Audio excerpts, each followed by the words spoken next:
ఇప్పుడు సార్ 1 వరకు స్పెండ్ చేశాను సార్, స్లోలీ మేనేజ్ చేసి. ఇప్పుడు సిఎస్ఆర్ కానీ ఏదైనా వచ్చినప్పుడు కానీ ఈ చెత్త అంతా చేసి ఈ డెబ్రిస్ అంతా ఇప్పుడు అన్నీ ఈ పక్క అంతా బాగుంది, ఈ డెబ్రిస్ ఉంది. What is the impression? That is where నీ సర్ప్రైజ్ ఇన్స్పెక్షన్. ఇది ఇంక రాబోయే రోజు అదే వస్తా, ఇక్కడనే మేము పట్టుకుంటా. Overall I want to have impact. ఒకప్పుడు ఇదే చేసేవాడిని, అది చేశాను కాబట్టి మొత్తం సెట్ అయ్యేది నాకు. ఇప్పుడు ఇది ఈవిడ బాధ్యత, ఆవిడేమంటే అదే డబ్బులు లేవంటుంది.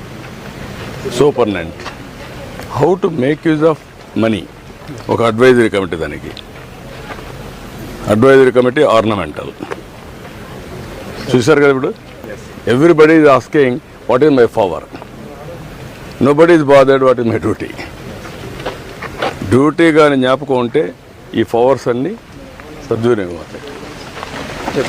ఫస్ట్ 50 lakhs అరేంజ్ చేసేసారు, ఫస్ట్ ఏరియా చేసేసారు సార్. మీరు ఒక పని చేయండి, సార్ దీనికి ఎంత అవుతుందో చూసుకొని 1.5 over. నువ్వు ఒక మనిషిని పెట్టేసి మొత్తం కంప్లీట్ చేసి నాకు దీన్ని ప్లాంటేషన్ పెట్టి ఈ రోడ్లు కూడా నీట్గా చేసి ఇది వాకబుల్గా, మోస్ట్ లివబుల్గా, బెస్ట్ హాస్పిటల్గా, ఈవెన్ డ్రైనేజ్, వాటర్, ఎవ్రీథింగ్ ఒక పర్ఫెక్ట్గా ఉండాలి హాస్పిటల్. మీరు ఇప్పుడు చెప్తున్నారు వాక్ పాత్ అంతా పెట్టాలి, దానికి మెయింటెనెన్స్ అనేది వెరీ ఇంపార్టెంట్. నువ్వు నాకు కథలు చెప్తున్నామా, నీకు నేర్చుకో. నువ్వు ఊరికే నీకు చెప్తే నువ్వేమనుకుంటున్నావు, నీకు అన్నీ తెలిసినట్టు బిహేవ్ చేస్తున్నావు. వినమ్మా, ఇలా నువ్వు నీకేదో ఒక అవకాశం ఇచ్చావు తప్ప బియాండ్ దట్ నువ్వేమనుకుంటున్నావు అంటే అన్నీ నాకు తెలుసు.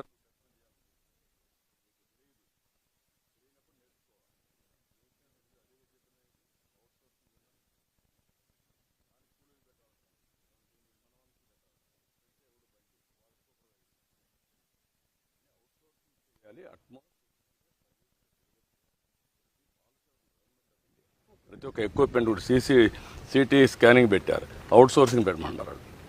లేకపోతే నేను పెట్టానుకో మీరు 2 రోజులు రిపేర్ చేస్తారు, దాన్ని పని చేయకుండా చేస్తారు.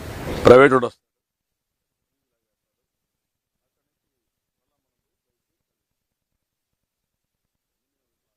తెలియనప్పుడు నేర్చుకోను. నీకేమనిపిస్తుంది, నువ్వేమనుకున్నావు అంటే నాకు అన్నీ తెలుసు అని బిహేవ్ చేస్తున్నావు. నేనమ్మా నీకు ఒక అవకాశం, వినమ్మా, నువ్వు చిన్నదానివి, నీకు పెద్ద అవకాశం వచ్చింది. వచ్చినప్పుడు నువ్వు నేర్చుకో. చెప్పకపోతే మీరు అనుకుంటారంటే అందరూ నేను క్యారీ అయిపోతున్నాను అనుకుంటారు. అంతా నేర్చుకొని ఏం చేయాలో నేర్చుకుంటా ఉండండి, అప్పుడే మనకి న్యాయం జరుగుతుంది.